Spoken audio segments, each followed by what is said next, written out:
I'm Jose Soto from ACOMERPR, Puerto Rico, and we're here today to talk to you about the food security crisis in Puerto Rico. We are a territory of the United States, and we have a very big plethora of challenges that are inherent to our particular geography, socio-demographic, and policy and agricultural production. And we have a great panel here today to talk to you about some of these challenges. It's my pleasure today to introduce you Jose Frau from ACOMERPR, Puerto Rico. He's Director of Operations, so he's on the ground all the time working with communities, working on data initiatives, and just trying to fix broken bridges. Carmen Rodriguez Arroyo, the Director of Advocacy for El Instituto de Desarrollo de la Juventud, Youth Development Institute for Puerto Rico. They are an advocacy organization that has focused on developing the youth of Puerto Rico and getting them out of poverty, something that is an incredible mission, and I am excited to hear about the work they're doing today. Also here today with us is the Chief Director for the Hispanic Federation, a national organization that promotes community-based solutions, and they have been in disaster aid relief in Puerto Rico ever since Hurricane Maria. Been doing a lot of great work around the agriculture sector and disaster aid, and they're going to talk a little bit about the agricultural production in Puerto Rico today. Lilian Rodriguez Lopez, she has been an amazing advocate for Puerto Rico for the longest time, from the public sector and nonprofit Hispanic Federation to then private sector to now just advocacy in general to make sure that our people get fed. I'm very excited to have her here today talk about some of the legislative issues facing Puerto Rico. So to start it off, let's start with Jose Frau. He's going to start framing the context for what food security is like in Puerto Rico and why we are here today. Hi, thank you, Jose, for that introduction. That was absolutely great. Like you mentioned, my name is Jose Puerto. I'm the Director of Operations for ACOMERPR Puerto Rico, a local grassroots nonprofit in Puerto Rico that we work on trying to fix the issue of food insecurity. So I'm gonna mention very briefly, and for those historians, don't get a heart attack, but I'm gonna mention 500 years of history, of food history in Puerto Rico. And we're gonna start in the pre-Columbus era, where Puerto Rico, or Boriquen as it was called, was inhabited by the Taínos. And why do I mention this? Because they were living completely sustainably out of the island. They had agricultural production, fishing, and overall they were completely 100% sustainable. When Puerto Rico transitioned under the Spanish rule in the 15th and 16th century, Puerto Rico was introduced the traditional agricultural system, a system of exportation, right? And we slowly began to shift towards that. And for 400 years, Puerto Rico was exporting goods such as tobacco, sugarcane, and coffee. And the big concept of monocropping was introduced. We see that this got intensified after 1898 with the arrival of the United States, and the monocropping export production and food importation intensified, especially with the sugarcane industry. And this is very important, right, to mention. I'm gonna fast forward some 50 and 100 years later, but we can start to see how that data or how that amount of food began shifting.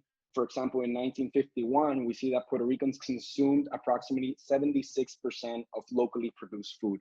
And nowadays, in 2021, Puerto Ricans import roughly more than 80% of food. But Carmen and the others are gonna talk more detail into this later. Yeah, next slide, please. Why am I mentioning the crises or the changes in agricultural system? It's because one of the effects it has had on the population, it's in its food security. And the first and last national study was done in 2015, and it showed that 33% of Puerto Ricans suffer from some sort of low food security or food insecurity. This is a very drastic number when we compare it to the same percentage in the US, which in 2021 showed like it was 10.2% of food insecurity.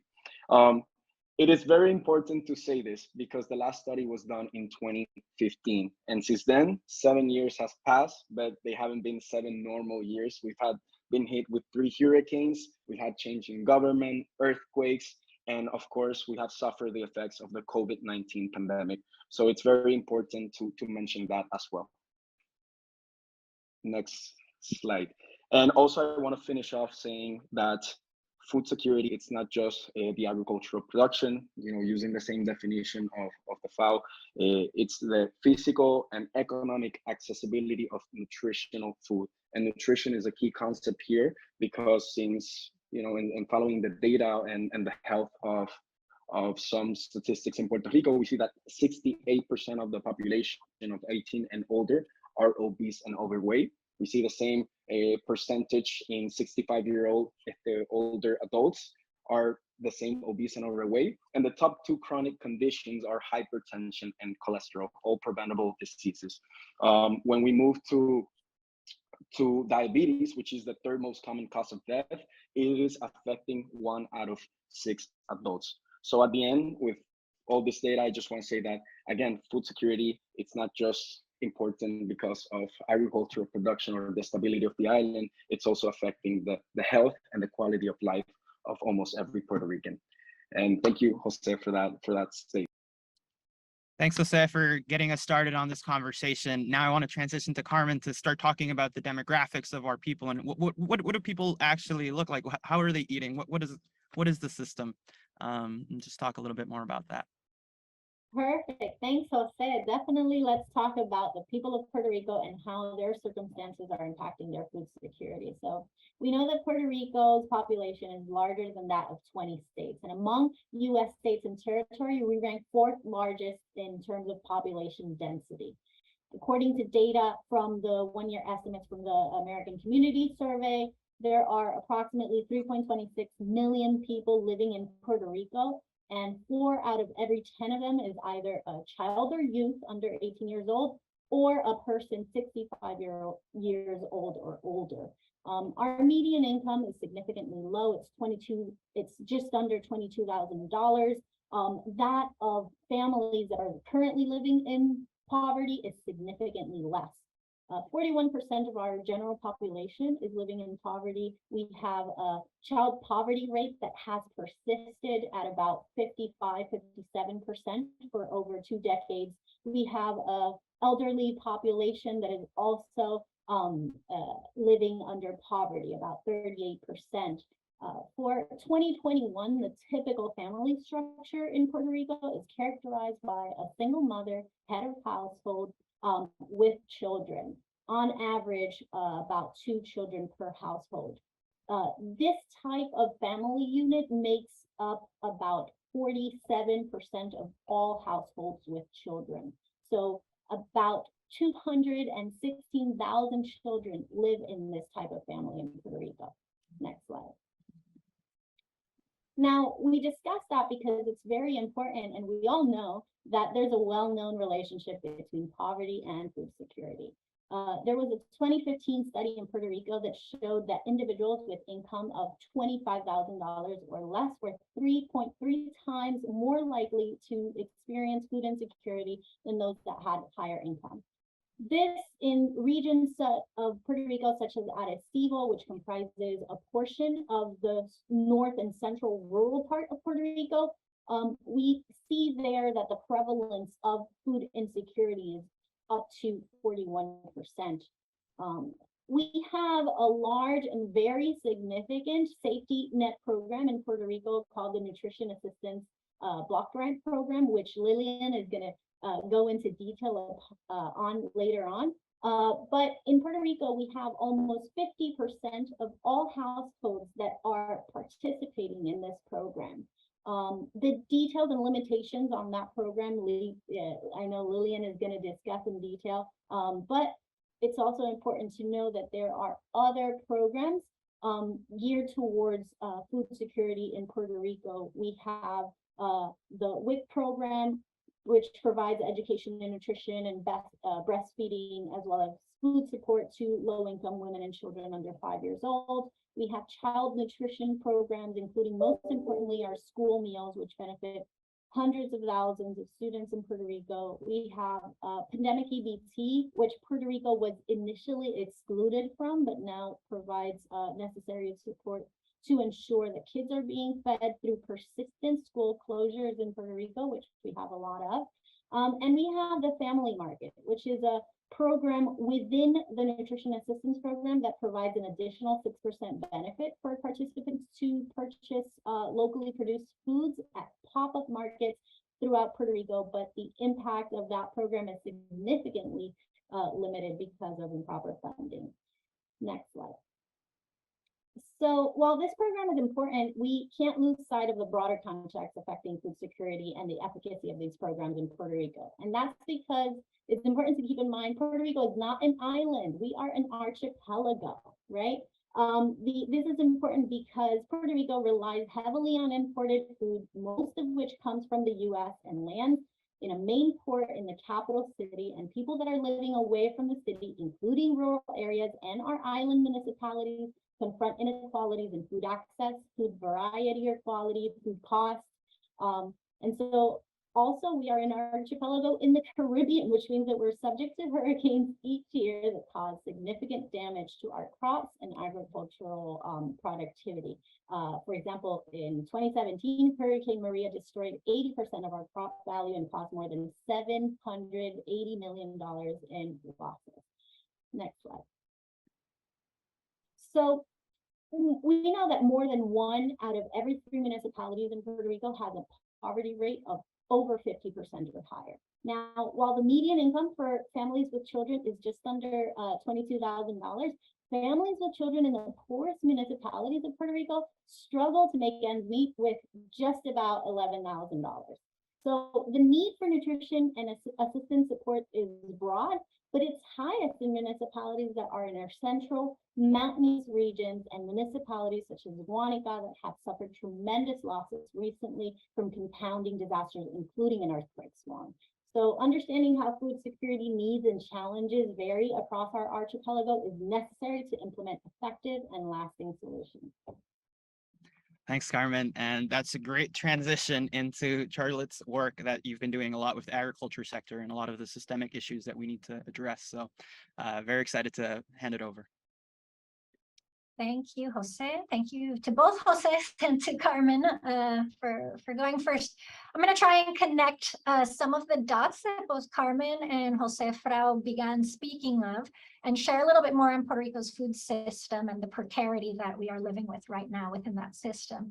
As mentioned at the top, Hispanic Federation is an organization that works with Latino-led nonprofit organizations, but we've been working with Puerto Rico since 2017 on the recovery from Hurricane Maria and each of the disasters that have been mentioned that have happened here in Puerto Rico since. We've been able to invest over $50 million in that recovery, but specifically within agriculture, almost $8 million to try to strengthen this sector. So if we jump to the first slide, I want to talk about something that was already mentioned, which is our reliance on food importation. So as mentioned, 85% of what is consumed here in Puerto Rico is imported. And after Hurricane Maria, that estimate reached 95%. And I suspect if we look at what, when we finally get the statistics on what has happened after the most recent Hurricane Fiona from this past month, we also know that agriculture was again devastated. So I suspect that for a while, our importation is also going to increase. So what does this mean for us? It leaves us particularly vulnerable to the fluctuations in both US and international markets and their food system. We experienced this recently during the pandemic where food chain across the world was affected, and Puerto Rico found their shelves empty in many cases with particular food products just not reaching Puerto Rico. It also affects our cost because everything that we import has to go through US ships due to a law called the Jones Act. So what that ultimately results in is that our food is approximately 151% more expensive than the same food within the United States. And then in addition to that, we know that food, when it has to travel so far and it's being harvested before it's even ripe, we're affecting then the quality and the nutritional value of the food that's reaching Puerto Rico. And unfortunately, all of this is coupled with the fact that communities have extremely limited access to food markets and hubs where they can buy locally produced food.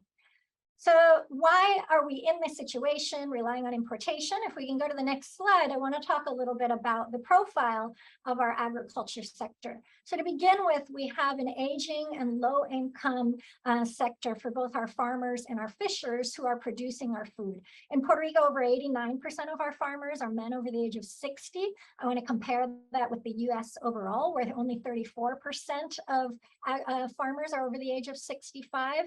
We also have a population that has, generally speaking, a high school education or less, and also really low digital skills, and as access to resources depend quite a bit on internet and computer skills, this makes it very difficult for the population to access them.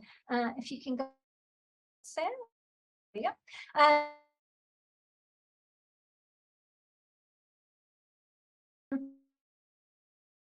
Their farm production compared to the US, where that's 51%.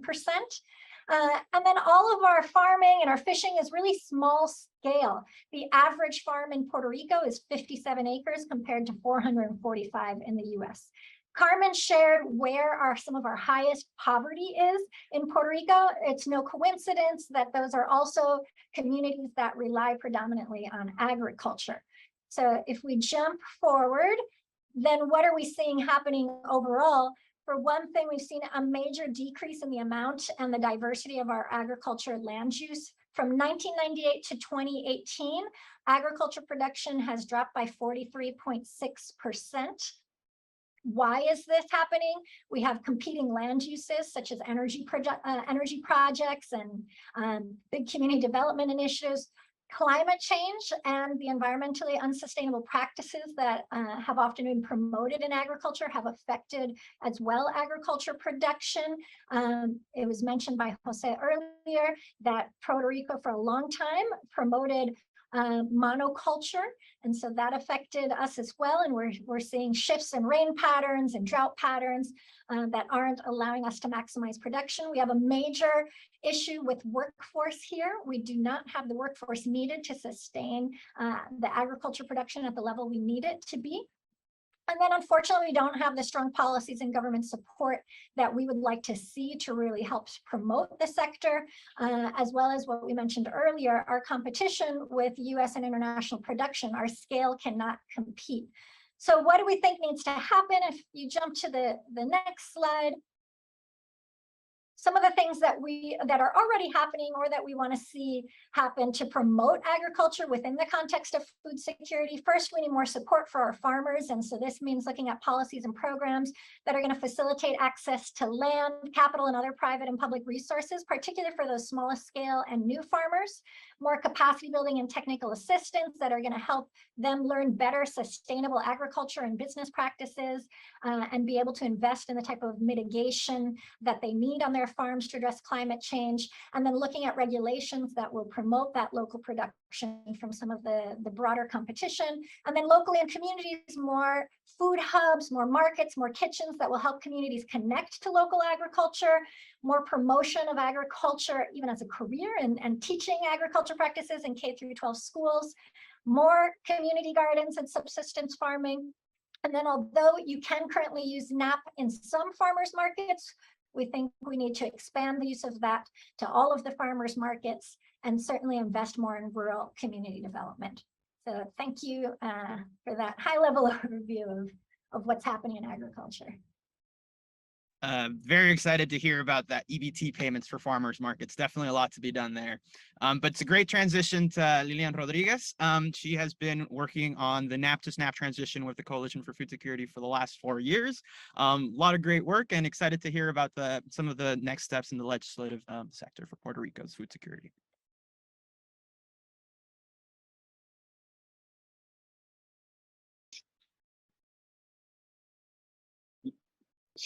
Lillian, I think you're muted. See, that's what happened. Ahora sí. So very excited to be here and have the opportunity to speak on behalf of the Coalition for Food Security for Puerto Rico. We've been very focused on equitable nutrition for Puerto Rico. And as Jose said, the transition of Puerto Rico into the SNAP program. And so fantastic to be here with our partners, Hispanic Federation and Instituto and ACOMED Puerto Rico, to talk about these critical issues. So real quick, I'm going to try to use my New York style and my New York voice. 40 years ago, when Congress decided to create the SNAP program, they excluded Puerto Rico. And with that exclusion, Puerto Rico experienced an automatic 25% reduction in nutrition aid. So Puerto Rico, over the course of those 40 years, has just lost billions of dollars in aid and nutrition aid to these families. And, you know, it creates some very hard decisions every single day of the lives of these families and these individuals around their nutrition security and just in general, the way they are managing their lifestyles in Puerto Rico. And Puerto Rico has a lot of other complexities that you've heard from all of our partners around, you know, the way food comes in, how it's managed. So real quick, it's a federally capped block grant. It's not needs-based. So if more people come into the program or there's a different profile of the types of participants, Puerto Rico can't always respond and can't respond because the money is capped. So what ends up happening is lower benefits. It also means uneven benefits. So as Jose mentioned, with all of the different crises that Puerto Rico has experienced because of the hurricanes, and we've all experienced globally because of COVID, what we've seen is very uneven monthly benefits for participants for the last 4 years. Also, with the disasters, there is no equivalent to disaster SNAP under NAP. So whenever Puerto Rico needs nutritional aid under this program, it requires a separate new appropriation from Congress, which very often takes months to receive and to access. A current report that came up from the USDA in July noted that if Puerto Rico was in SNAP today, it would be $2 billion in additional aid. Next slide, please. So this is a snapshot of Puerto Rico's NAP program or PAN program. And just to give you a sense of who's really in this program. So as Carmen said, over 50% of the households have children in them, but more than 1 of every 4 is an elderly person. And 1 of every 4 households is a single family household. So these are really, if you look at these demographics, some of the most vulnerable people that we have in our society that are really participating in this program and needing this nutritional support. And when we talk about maximum monthly benefits, and now you'll see that in the next slide, it's not that everybody accesses that, that's the maximum monthly benefit. So people can even get less aid than it. So where are we today? 2.5 billion in block grant aid. It's supposed to be increased, hopefully due to some adjustments in the Thrifty Food Plan, which is the federal formula for aid. If we see that, we won't see it until the end of the year, or maybe January. You've got a significant number of people in the program, over 1.4 million, and you've got over 57% of the folks who are receiving the in Puerto Rico aid are women. Next slide, please. So I just want to highlight this very quickly. There are multiple systems of nutrition aid that are provided between SNAP and NAP. You have the 48 states and the District of Columbia. You have the territories, Guam and USVI, and then you have even more aid that is available to the states of Alaska as well as Hawaii. And Alaska has a 3-tiered system based on urban and rural environments. This comparison is for Puerto Rico and the 48 states. You can see for a single family household, 750. When you get 2-person households, 709. This is a huge disparity. It averages 44% across all households. And if you are living within this household, imagine what it means to not have $750 per month in Puerto Rico, but you do have it if you're living in Florida or New York or Illinois or any other of the 48 states. Next slide, please. This is to show where Puerto Rico was in June of 2022, because there was additional dollars that were made available to Puerto Rico under the American Rescue Plan Act, and where we are today. So even within the existing disparity, which was about 23 to 25%, depending on the size of the household, now it's dropped down even more significantly. And as I said, these amounts make a huge difference, even though when you divide it by the number of days in a month, you're literally talking just $2 more a day. So this is what we want to address. So next slide, please. So these are the next steps for Puerto Rico's transition into SNAP. One is that we know that the transition is going to take a while. That's already been examined by the government of Puerto Rico and think tanks, as well as the USDA and other parts of the federal government. So Puerto Rico really does need additional aid, and there is a proposal to give Puerto Rico over $1 billion, and we're asking all of the hunger and nutrition and advocate community to really support this and advocate for additional nutritional aid right now. We have two bills, the Closing the Meal Gap Act and the Puerto Rico Nutritional Fairness Act. There is a House bill and there is a Senate bill, and we're looking for those bills to move even quicker potentially than the Farm Bill, which would be a year away. There are lots of groups and plans by the government of Puerto Rico and with the USDA to look at what is the structure and the solutions so that Puerto Rico has the right financial and operational plans to transition into SNAP.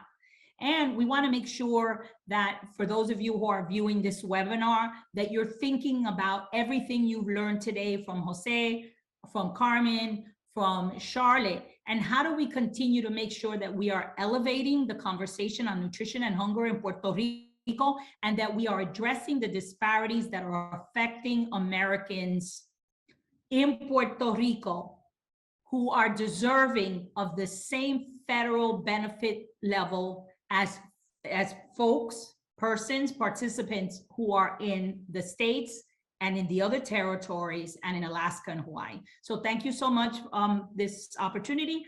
Jose, I hope I was quick enough. I'm going to turn this over to you for any final comments or Q&A. Yeah, Lillian, thank you. It's always great to hear you talk about it. And, we are U.S. citizens. That's something that's often forgotten, right? And talking about those disparities between the systems is always important to keep in mind to see how we can improve on these systems, take some learnings from other places. On that note, I'd like to ask some of the panelists, what are some exciting opportunities that you're really looking forward to in the next 3 years as we come out of the White House conference on hunger, nutrition, and health that are popping up now in Puerto Rico? Well, let me start real quick because I think I prefaced it and I can be quick.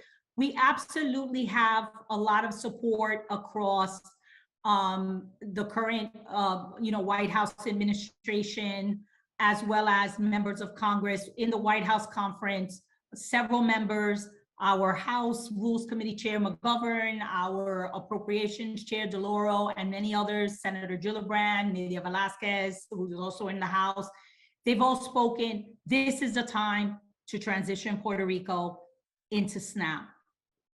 It's needed, it's required, and it must be addressed. And so with the advent of the Farm Bill coming up next year, but also the opportunities that we have right now, we really should be moving on the advocacy for that transition of Puerto Rico into SNAP.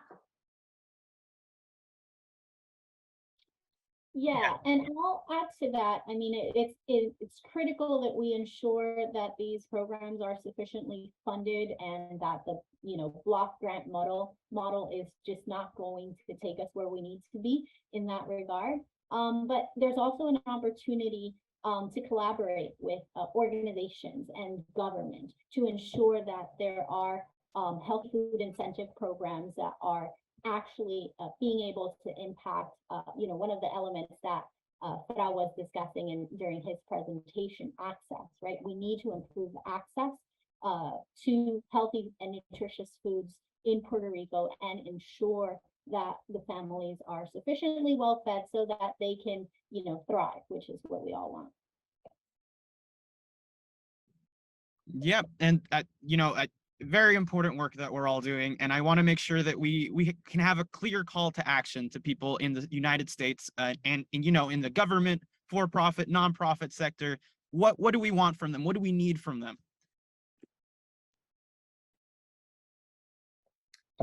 I'm gonna jump in and say we need to be able to count on all of you for support, because the way that we need to address these systemic changes often requires congressional action, and our ability to impact that without support from the mainland is limited.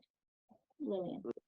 Yeah, and I want to say, I think Carmen mentioned, this is an ecosystem, right? And no one thing is a silver bullet to solve sort of the issue of nutrition security in Puerto Rico, food sovereignty, or the important and economic push around agriculture and how people access, healthier, more affordable foods. So from my lens, it's so critical. Like I always say, like, I just want equitable funding so that other people can say, yes, now we can have that wiggle room and that space to be able to say, yes, we can buy these things and they're available and we can access them. And we're not saying, okay, we need to do this because this has a shelf life of 2 months and this has a shelf life of 1 week. And from the reality is that when people don't have enough money, right, and support to be able to have that nutrition, we do make different types of decisions, right? And so that's one thing. And then we also talked a little bit about sort of the economy in the US and the reliance on importation. The United States, everyone said it, Jose said it, Carmen said it, and United States from Puerto Rico's food consumption. And so we can do well and do good at the same time as a society. And I want people to understand that, own that, and use that as a driver to bring Puerto Rico the outcomes that it deserves to have. I would like to add one additional thing, and it's adding obviously to that of what Carmen just said and Lillian, is that we are working very hard, and us in the nonprofit sector, we've been nonstop since literally Hurricane Maria, especially. And I feel, okay, what we need, then that was the question, is to not feel abandoned, and we just need support. And we've been proving that we're working hard, but we get that feeling of abandonment, and it's just that. And it's a topic, an issue of justice, of being treated equally. And I feel like at the end of the day, everything comes to that. That was just something I wanted to add. Well, thank you so much for all of your time today. Definitely want to touch on all your issues. If there's any way you in the Alliance to End Hunger can help us reach out to expand our voice, magnify our voice, to tell people our story, and help Congress get some bills passed, we would really appreciate your support. So thank you all for having us today. And I'd just invite you to support us and share with us in this new experience to shape Puerto Rico's food systems and food security. Thank you so much.